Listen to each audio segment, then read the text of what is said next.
Welcome to Bad Dog Agility, a podcast helping you reach all of your dog agility goals. Whether it's competing under the bright lights of the televised finals at Westminster or successfully navigating a homemade course in your own backyard, we'll bring you training tips, interviews, and news about the great sport of dog agility.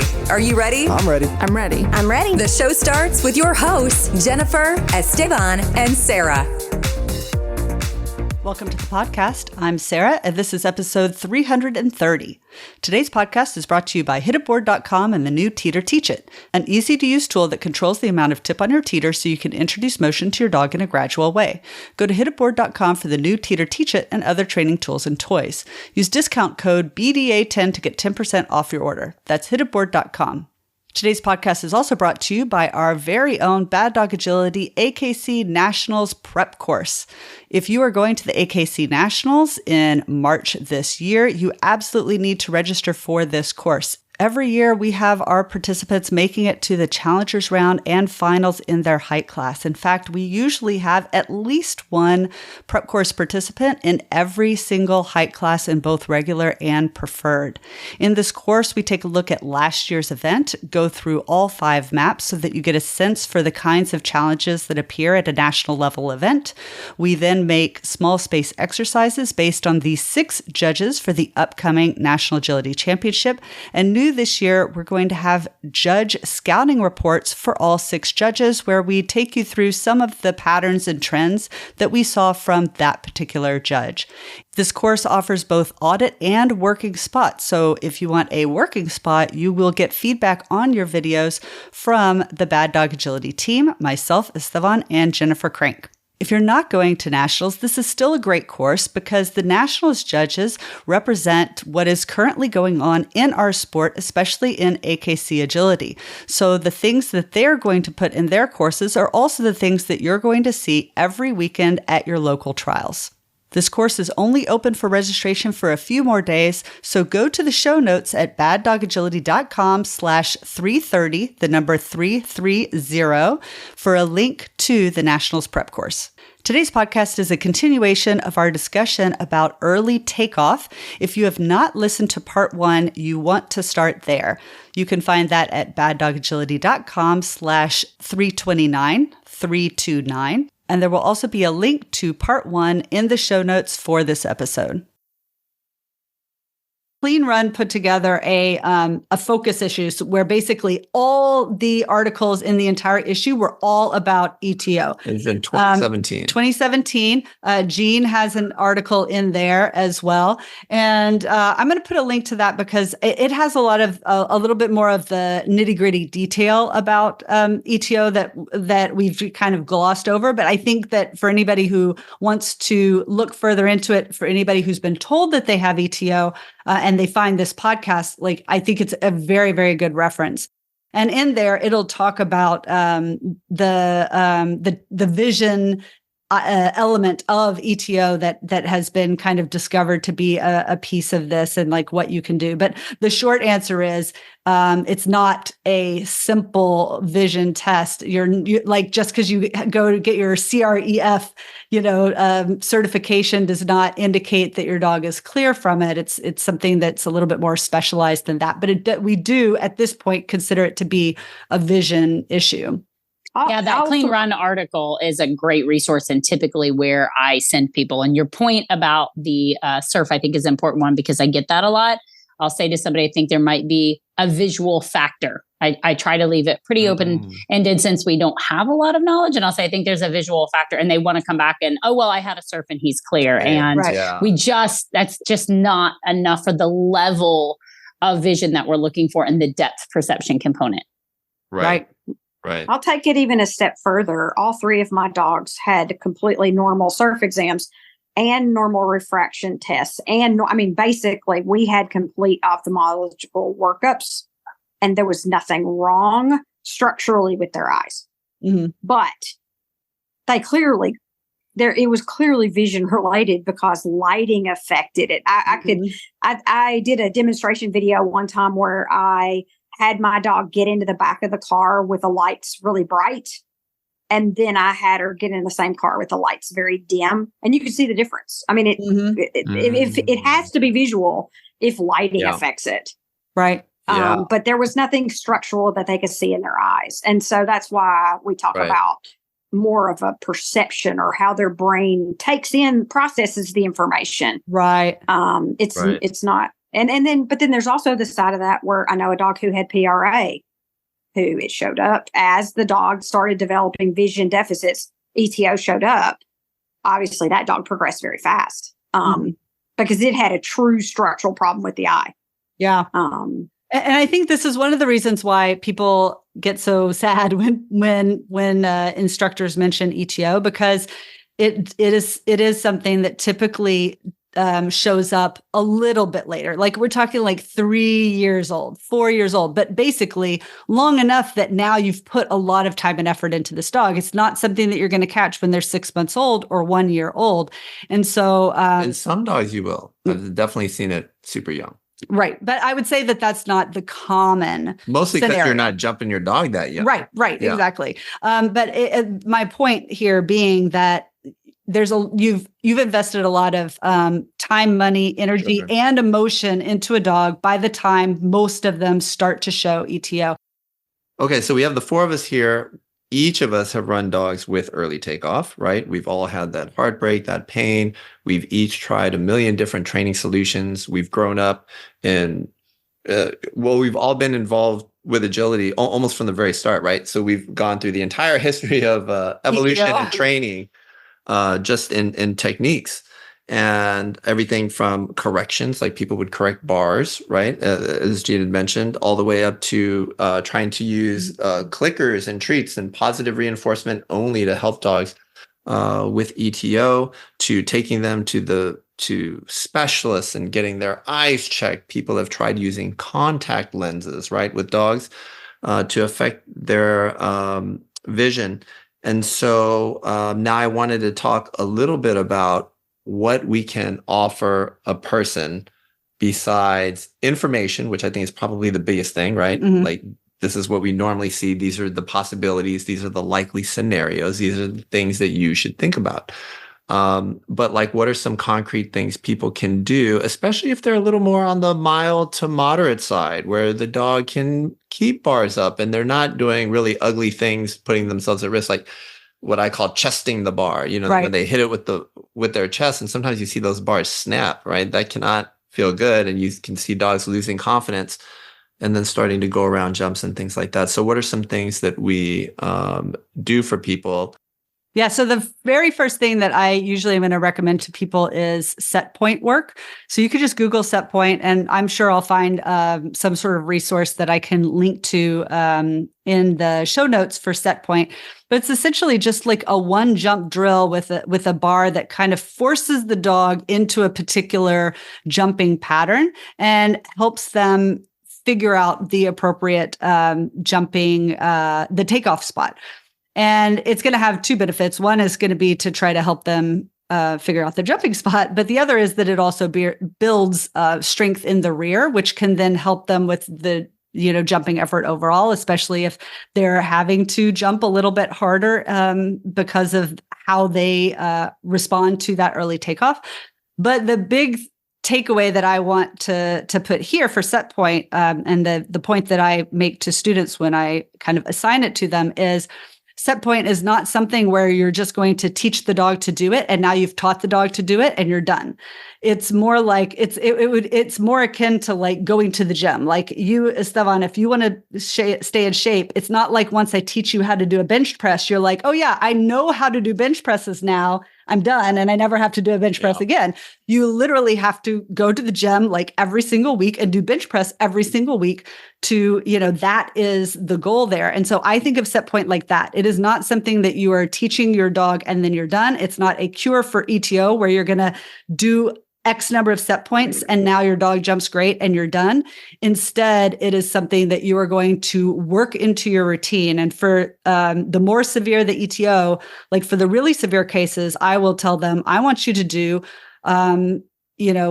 just 4 repetitions of set point. It only takes 1 jump and a ground bar. It should take literally less than 1 minute 4 repetitions before you do any session that has jumping.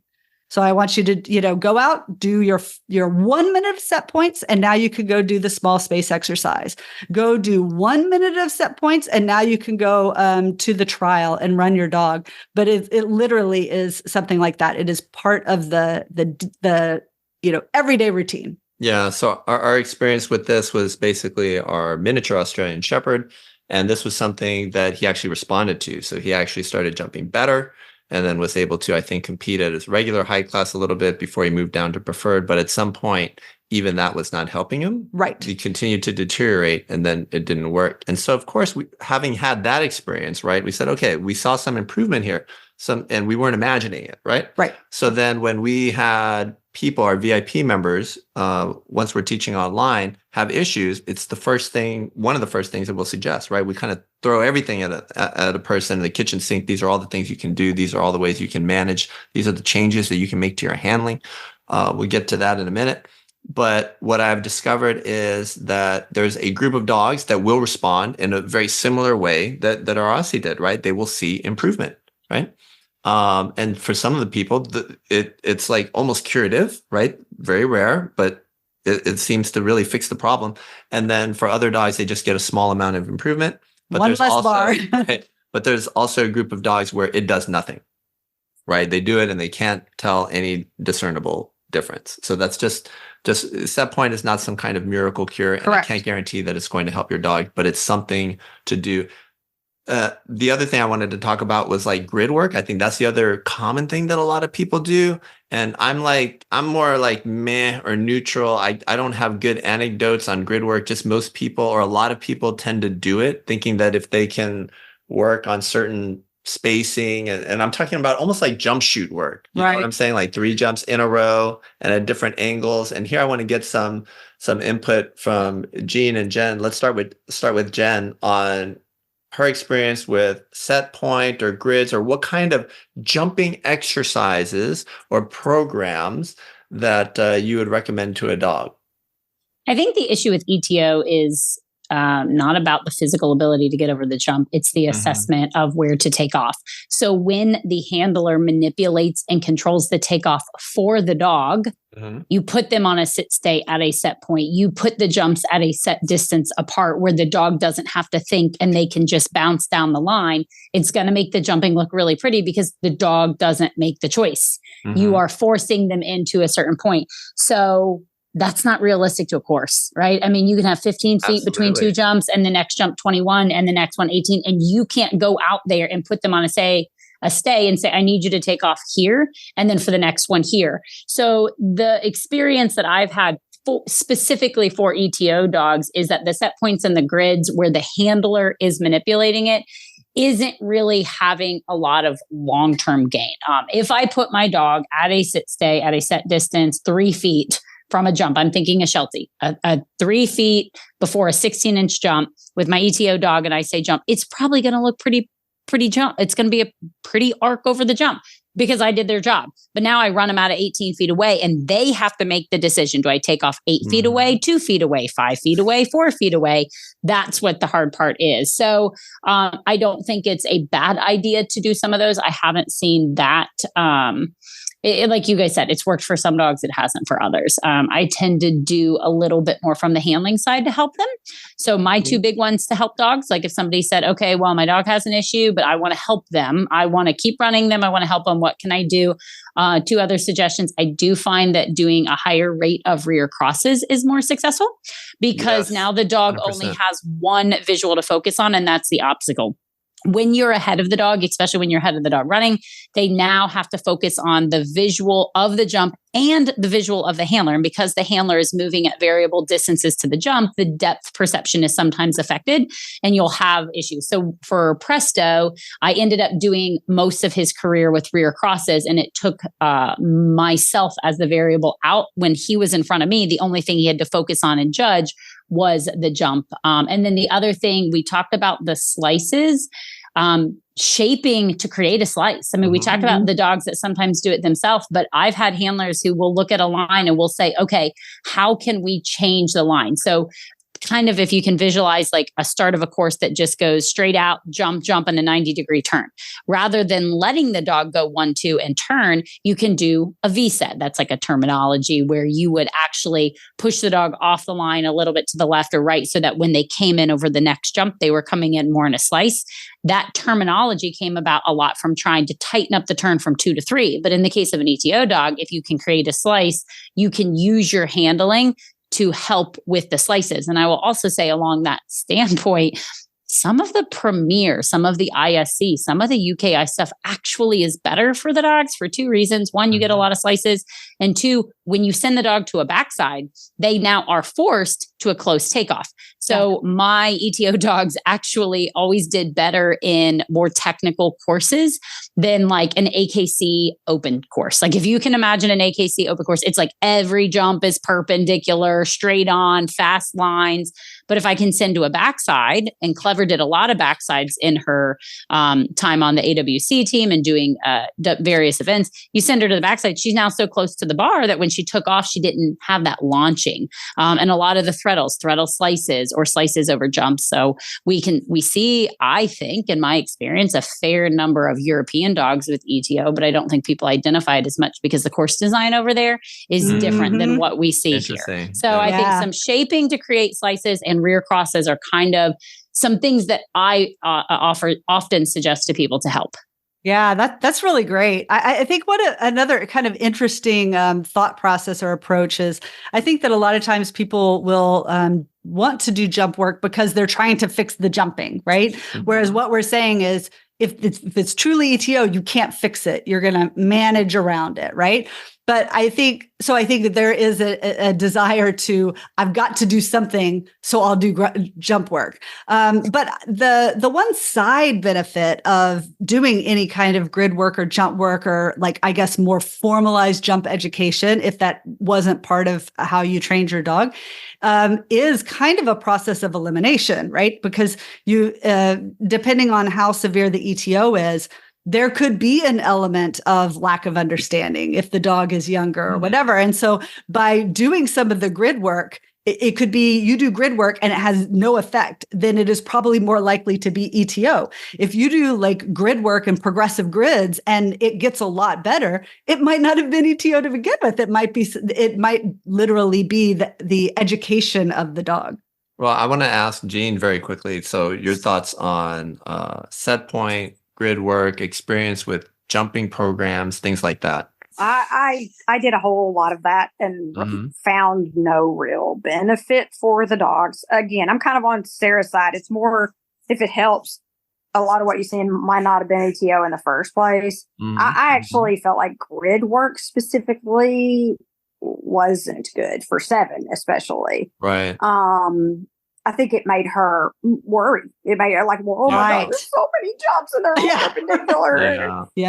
You know, and so she could only cope if it was bouncing, just pure bouncing. And then what's the point? It's like what Jen said. It wasn't teaching her anything. We actually taught her to down on a mouse pad. Her contact behavior was to down on a mouse pad. And so we strategically placed mouse pads all over the place. This is with Linda Mecklenburg. And just to try to make her slow down and think about what you're doing. And like send her a target. She'd do 2 jumps to a target, 2 jumps to a target. But basically it was just trying to make her brain work a little better because her problem was she wasn't thinking. She couldn't think and manage the problem. But again, ultimately we took the mouse pads away. It didn't help. Nothing held. Right. So I tried more avoidance. Never show that dog in low lighting. Never, just never apply pressure to the dog. Never correct the dog. Right. Never correct the dog. They cannot be slapped in the face for something they don't know how to fix. Right. And so like, hence the ball with Specky when she had a bar, my first response was to try to build her confidence back up. So I think confidence building, keep them showing in good lighting, as best you can. I mean, there was just facilities I wouldn't show 7 in. Yeah. So things like that. I did not find training to help with my girls. Not to be discouraging. I mean, it's a very discouraging topic. Right. It can be. We're just trying to be real here, Yeah, we tried a lot of things. I mean, we did a lot of spread jumps where we only used the back bars to encourage her to go deeper in. Right. I can't even think of all the things that we tried. And ultimately, none of it really helped. Right. Ground bars on the exit. You ever try that? Like if you put, how you put a ground bar for a takeoff? We put ground bars on the exit. Yeah. Right. Done that virtually fixed her jumping. I could take Puppy 7 around a course beautifully if there was a distant ground bar. Yeah. Because it changed her focus somehow. Yep. Yeah. Yeah, it's so interesting. So we also experimented with one was the lighting. So that's a really key point, I think, for people. So you may have the kind of dog where if it's bright, it's well lit, it's outdoors, you have no issues, and then you go into like a horse barn or something, and the lighting is really poor, or a trial drags on late, and you're in the evening, and then suddenly you have bar knocking and early takeoffs and things like that. So I think that's one we noticed that in our training group as well. Our early jumping dog, not ours, but our partner's early jumping dog. Once we hit nighttime and you had to turn on the lights, like that dog's jumping just completely fell apart. Became much worse. We noticed there were differences with bar colors and whether you have tape on certain parts of the bar. So we didn't know if the dogs were looking at the bars and thinking they're like partially there, and where it's taped, it's not there. Like we don't know. We don't know how it relates to their vision. And the other thing was the presence or absence of wings. And we even speculated that the wings for the double and the triple being different, and even the presence of the eye, the electronic eye on the first and the last jump, those dogs would often treat them as spreads, and that you would have this exaggerated early takeoff for those things. So we agree with everything that you're saying, that there's a lot of evidence to suggest that there's something with the visual input or how they perceive depth or something that is affecting their jumping. And it would be so great if there were some kind of answer, something we could do with their eyes, or some kind of LASIK you could give dogs, and it would fix this thing, right? So, those are all great points. And then one other that you had already mentioned that everyone should do, and in my opinion, do right away and first, is to drop them in height. Yeah. And I think Jen mentioned that as well. That can often buy you extra time, and for some dogs make it okay where they're actually not dropping bars anymore, and they get to speed up in general, and they love it. And then it always makes me think maybe we should lower the height for all dogs. Because, right. They seem to really love it now. So I think lowering the jump height, I think, is a great solution. As far as handling solutions, I think everything, Jen basically laid out all my tricks. And of course, between the three of us working together, we're all going to have the same tricks. But yeah, absolutely.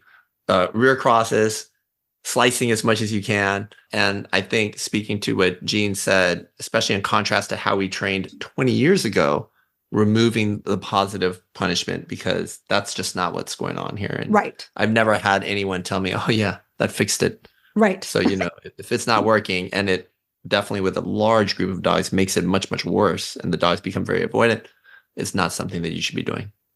Right. Absolutely.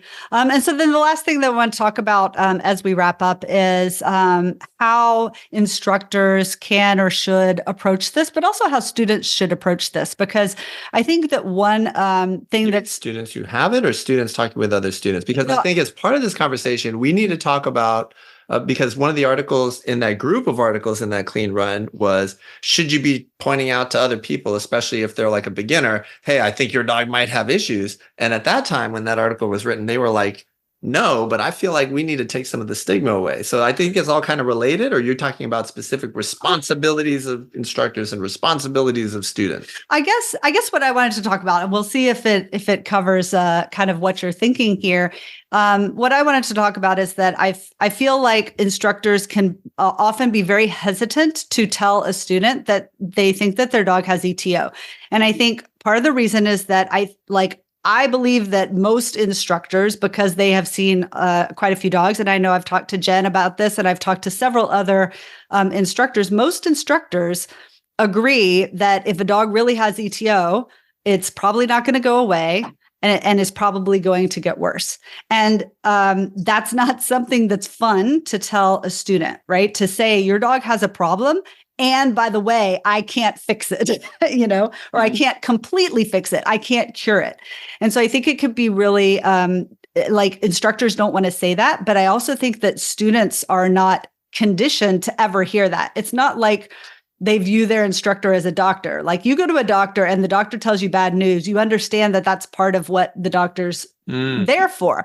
You'd go to an instructor, you are paying them to teach you something and you expect to be taught and to have it all work. And for them to say, yeah, I can't fix this and neither can you and neither can your dog is kind of a hard pill to swallow. So that's why I think the information is so important. So I think that, for students, we need to kind of have enough education out there for them to understand what ETO is and what they can and can't do about it, and to know what portion of it they have control over and what portion of it they don't have control over.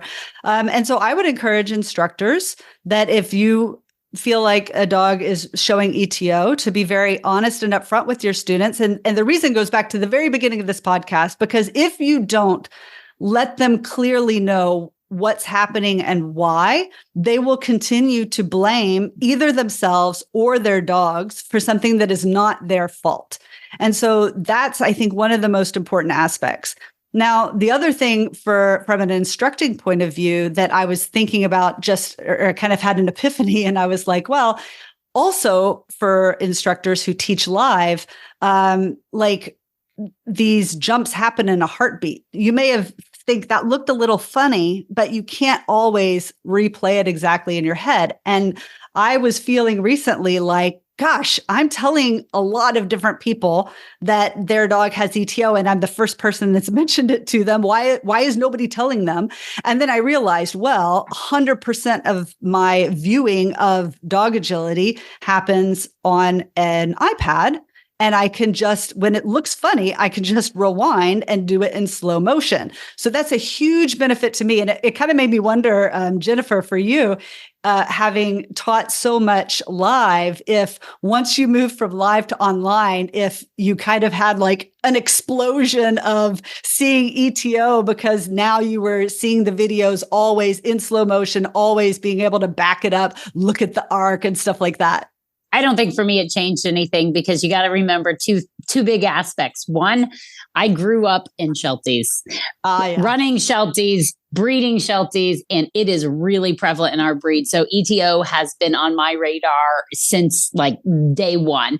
And two, I was mentored and trained and taught and grew up in the sport with Linda Mecklenburg, who is considered one of the experts in jumping. So it was always something that was brought up in my education and taught to me. So I'm like hyper aware. Like many would argue I'm too aware and I want to jump the gun and call a dog to have an issue before it's really an issue. I've tried to be better these years, but I'd see a dog and I'm like, ETO, that dog has ETO. Or I see one of the puppies or dogs I've bred, or a dog I'm looking at breeding into, and I'm like, oh, I don't like what I see. Okay, grab all its sisters and brothers and let's see video of its jumping before we go any further. So I was so aware of it, and it was such a forefront of my agility that I don't think the online changed it, but it does make it so much easier. And it does make it easier to teach, because when I do an analysis and I do a breakdown and I can put it in slow-mo and I can pause at the dog's highest point of the arc and say, hey, look, the highest point of the arc is 4 feet before the jump. That's not ideal. The handler can see it. But when the handler is trying to handle, I mean, I've had dogs run by and miss entire obstacles, and the handler has no idea the dog didn't even do the equipment, let alone say to them, hey, do you realize that on that one jump, your dog took off too early? I mean, they're just not that focused in. So it does help from the teaching standpoint tremendously, going online and educating online. I feel like I've had a much better reach and a better job helping to educate. But I don't know that my eye in seeing it has changed much online.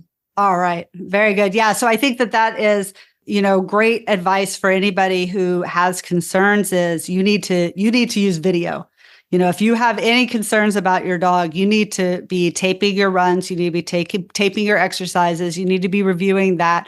Because it is, for the less practiced eye than Jen's, it becomes very, very obvious on video. It's very easy to break that down. Here, let me ask Jean, because the other thing I did want to talk about is the stigma behind it, right? And why there needed to be an article in 2017 that really encouraged people to not talk about it, at least in certain ways. So what do you all think? There's four of us here, based on our experiences as instructors or competitors or people bringing ETO to us. Like, how should that work? Like within the community, like what's acceptable, what's not acceptable? Like, and I know this is going to be very gray area and opinionated, but like, what are some factors that we need to consider? Let me start with Jean. I think the biggest thing for me was the breeding component. I was a breeder, and I purchased a dog with it, and then I used her sister in my breeding program and backed myself into a corner and essentially ended my breeding program. Yeah. Like I lost it. I have nothing left except for frozen semen from one male. That's it. And it was just because I didn't realize that it was genetic. Right. So as far as the stigma part of that is, it's easy for me to say, oh my gosh, I produced this dog and they have it. It's a lot harder for Jen to say that dog has it. So-and-so bred it, somebody else. And there's a lot of people as breeders who do not want to hear it, do not want to accept it. Right. And they were often the ones placing the blame on the handlers. It had It's to how be the you handling. taught the dog to jump. It's your fault. It had to be the handling. It had to be the training. It could not be genetics because they didn't want to. I mean, they've got all these things that they're breeding toward, especially if they're breeding for conformation and all that stuff. And now I'm telling them they shouldn't sell their dogs to agility homes, because their dogs can't jump. There's a huge pushback from breeders in our breed. And so they don't want to hear it. They don't want to know it. And so I felt a little bit like I had to be very careful what I said, because people felt like, again, it was easy as long as it was my dogs. But for other dogs and other breeds and things like that, they didn't want to hear it. And it's easier to blame the poor unsuspecting puppy owner. Right. So I think that's something to keep in mind for those of you who have dogs with ETO, or you may have already had that experience, that your breeder is not always necessarily going to be supportive. Unfortunate, right? Not a great situation, but I think happens. Right. Yeah. Jen, what do you think about how we talk about ETO? What happens when you see an ETO dog? You mentioned pointing out, ETO. I think a lot of experienced instructors and people who've been in the sport a long time can kind of do that, like spot them. But what happens if that person's like new to the sport? They're running in novice or open, or they've only been doing agility for a year or two, and you've noticed the slight changes in the jumping over the year or two, but maybe they're not training with you or people that and maybe their instructor's like not really a competitor. Like how do we handle this? I try really hard to protect the handlers' feelings and their emotions. And that is just so tricky because you're going to have people handle it very differently. I've had handlers who I say, hey, I think there's an issue. And they're like, you would have thought I told them it was a death sentence. Like, I quit. I'm retiring. I'm getting rid of the dog. I'm getting out of agility. I'm like, no. Calm down. That's not, we don't need to jump to conclusions. And then I've had other people where I say, I think there's an issue. And they're like, okay, how can I help? Like, what can we do? Do we need to do more training? Do we need to do? So the big thing that I just really, really want people to take away from this podcast, and I try to balance, is it's not your fault. I think it's a hard place to be in. I mean, we go way back to the beginning of the podcast where, Jean was telling her story. And when she thought there was a jumping issue, she thought she failed. She thought she failed as a trainer. Yeah. She thought she failed on the jumping. And so I like to educate people and say, hey, I think there's an issue, but, what I'm not telling you because you did anything wrong or that you can do drastic measures to change it, but to let you know it's not your fault. And there are dogs that I think there's an issue and they don't hit bars, and the handler's really good about if the dog does knock a bar, rewarding. And I will honestly admit I'm less inclined to have the conversation with those people because it's not going to change anything. The ones that I'm going to immediately go to and I'm going to immediately have the conversation and I'm going to bring it up are the ones who want to correct the dog dog for hitting the bar. When I see a dog that is struggling to take off and struggling to judge, and they hit the bar and the handler wants to correct them, those are the ones I'm like, okay, we need to have a conversation about why this is happening, because this isn't fair. But if somebody's dog isn't hitting bars, or when they hit a bar, they just keep going, if the dog's doing all right, handler's doing all right, and everybody's having a good time, I might, mention it. Again, I don't want to hide it from them. I want it to be a normalized thing. But I'm not going to be as concerned about bringing it to the forefront because they're already handling in a way that's appropriate. So I think it's really about managing emotions about it and expectations. I think the more we talk about it, the better people get in realizing, okay, it's not my fault. What can I do to help? How can we make this better? As opposed to immediately feeling guilt or disappointment or, the letdown, like they have caused the problem or created an issue. Yeah, I totally agree. So it's all about destigmatization, right? We just want people to understand that it happens, and everything you just said, I think that's the right approach to have. I think for a lot of people, like if you're watching a dog and that dog's competing at the Agility World Championship and they're taking off pretty early in some of these spots, that handler probably knows, right? They're probably quite aware of the dog's ETO and has been managing it for quite some time when you get to those levels. Like, it's not like you were out there and you didn't find out Clever had ETO until, like the month you retired, right? So you had been dealing with that. So mostly people are going to know. I think in agility, there's always this desire for people to help other people. And so this just gets tricky because of the stigmatization that people are concerned that other people may not want to hear it. But I think the group that loses out are those kind of new people, right? Who, don't necessarily have the instructor who sees that it's going on, or maybe they see it, but they don't mention it. They wouldn't know what to do with it anyway. I think those are some tough spots. I feel like it's got to be okay for some of the veterans to know that, hey, this person is new and maybe I can talk with them about it, but to approach cautiously, I suppose, is what I think. I don't know. Does that sound okay to you all? Or like, do you feel like this is something like everyone should just be like head in the sand? No one talks about it's someone else's problem, but no one knows exactly whose problem it is, except for their instructor, except that their instructor doesn't trial anymore or doesn't know about these things, or are themselves like relatively new to the sport, or maybe they're not getting any instruction. They only do it online, but they don't get any feedback. The online instructors haven't seen their dogs run. Like what do we want to do here? I mean, I think it's tricky because I think, like we said before, like one or two early jumps does not an ETO dog make. And so I think I would hesitate to encourage people to run around and see an early takeoff jump in a run and immediately go talk to the handler and categorize it as ETO.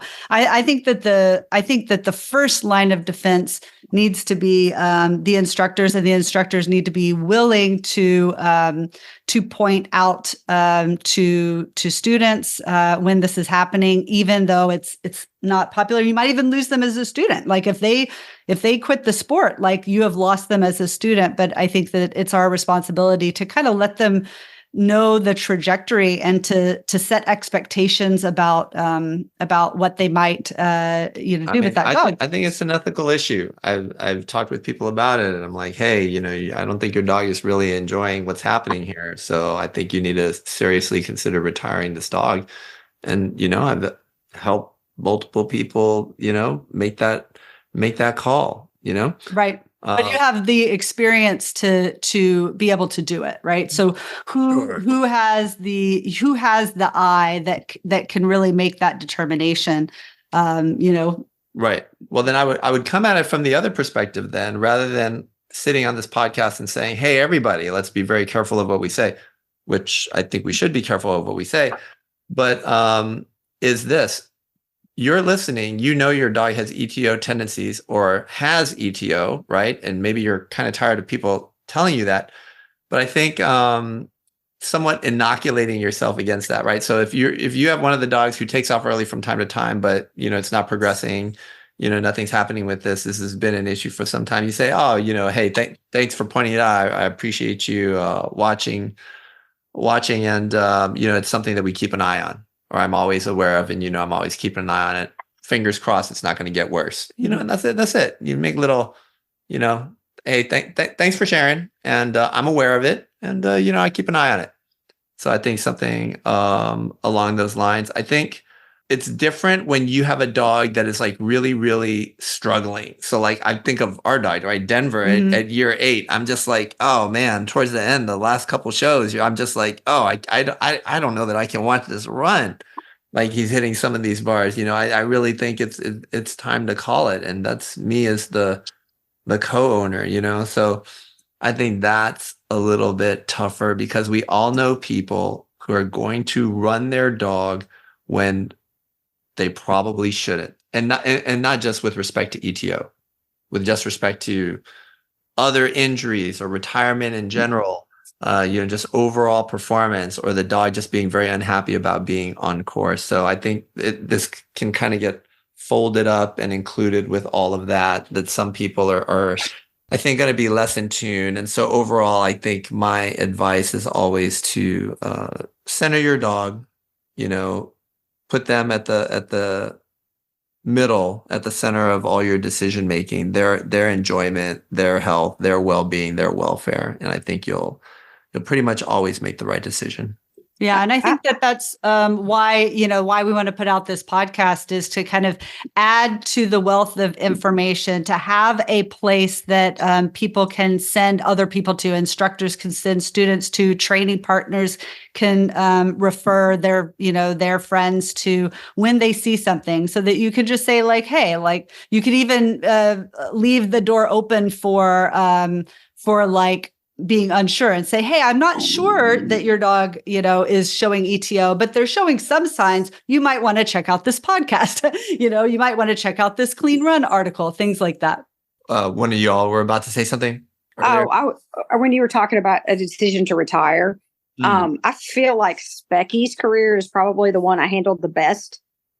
She was the most, Cheer was successful, but Specky was more affected. And I moved her to preferred, as I said, after an injury. She came back and she was like 7.5, something like that. Competed until she was about 11, I believe. And I literally took her to a show one day, showed her in preferred, took her home. She was entered the next day and I didn't take her back, and she never showed again. And that was just because she did so well at championship for so long, and then she didn't. And then I brought her back in preferred and she did so well. And then one day she had like 3 bad jumps in one run. And at the time, Cheer was in hobbles because of medial shoulder instability. And all I could think of was, I'm going to hurt this other dog. I'm going to let her get hurt. And so I stopped the same day. She literally didn't go back to the show that she was entered in the next day. So I definitely think it's different for every dog and every person. Right. But again, it needs to be what the dog's needs. The dog's needs have to come first. Yeah. All right. Well, we went deep into all of our thoughts and feelings and experiences, both as handlers and instructors on this topic. But I really hope that it will help people who are struggling to understand a little bit what's going on with their dog, and to understand what part they play and what they can and can't do about it. And that's kind of the biggest takeaway from this podcast. And once again, thank you, Jean, so much for joining us today. It was really great to kind of have that one more additional perspective, somebody that has had a lot of experience with this particular issue, but has still competed at a high level. So you kind of gave that hopeful, cheery, rose-tinted glasses view of how you can still do great things, even if your dog has ETO. So I really appreciate you being on for that. Thanks for having me. And that's it for this week's podcast. We'd like to thank our sponsor, hititboard.com. Happy training.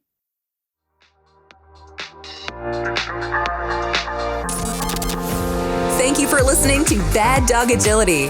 We hope you enjoyed today's episode. For more information, updates, and links to all our socials, just check out our website, www.baddogagility.com. If you haven't already signed up for our email subscription, we would love to have you join the BDA community. Until next time, take care.